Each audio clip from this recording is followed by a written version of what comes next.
Hey, gamers. So, just recorded the video for using Wireshark to capture and parse game packets. I myself getting ready to move on to tackling some of the challenges. And I'm on to a little something for our first assignment. So, right away, we're beginning with, after goodness gracious, of course, is until the cows come home. You don't have to go in the same order that I go in, but I'm going in this order.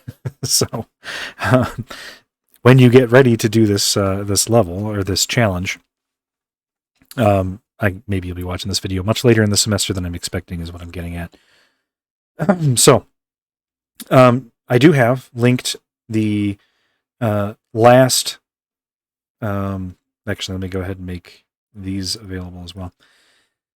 So I have a 4-part series for how I solved it the first time. And what I ended up doing is I noticed that there was a function that instantiated objects when the game first loads.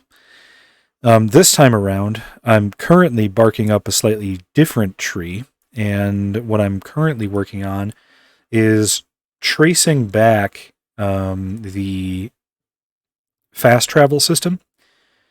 And I'm looking to see if I can just give myself access to the location where the cows can be found. Excuse me. So that's going to be a different solution I'm going after this semester. But what I did last semester is I noticed that there was this instantiation function, and I could capture the instantiation output when the game client first loads. It sends a signal to the server that says we have a user just logged in, and then the server responds and says, okay, great.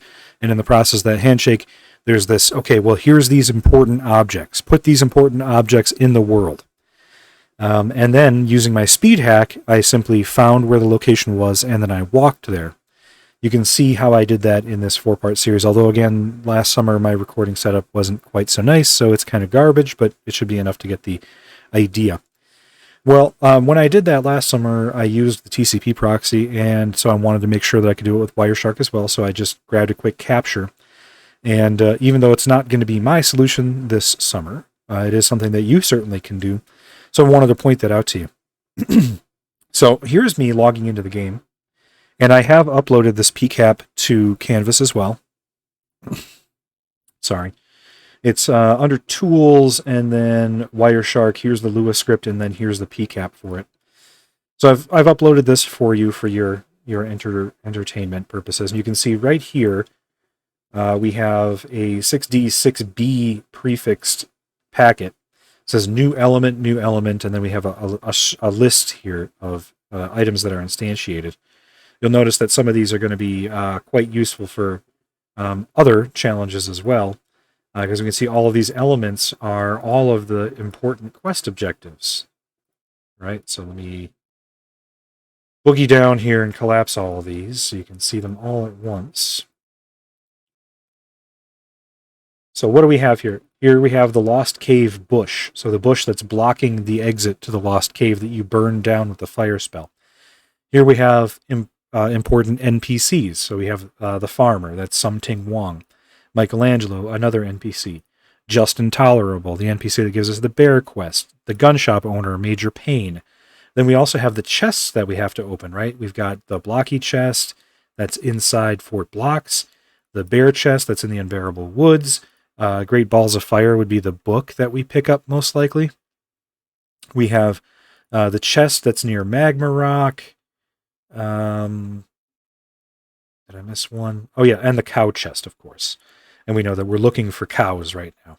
We also have the golden eggs that we have to find for the egg hunt quest, including a Balmer Peak egg, and then there's a Balmer Peak poster. When we did our run-through of Balmer Peak, there's the chateau at the top of the mountain. We noticed that there was a poster on the wall. I didn't bother looking at it, but we'll get to that later.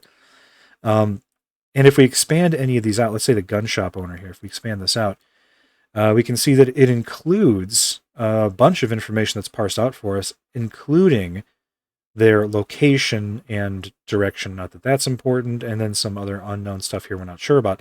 But these coordinates, X, Y, and Z, are where that object is instantiated in the world. So if we wanted to find the gun shop owner, we can just go to those locations. Just like if we want to find the cow chest, we can just merely go to those coordinates. And if you watch my solution from last semester, that's precisely what I do. So you can follow the same paradigm here. You can even get this right out of the PCAP. This should be easy as pie for you. You could even do it without the speed hack. As terrible as that would be, you could do it. It's just going to take you a while to get there. I'm going for a different solution this semester. You can go for whatever solution you feel like going for.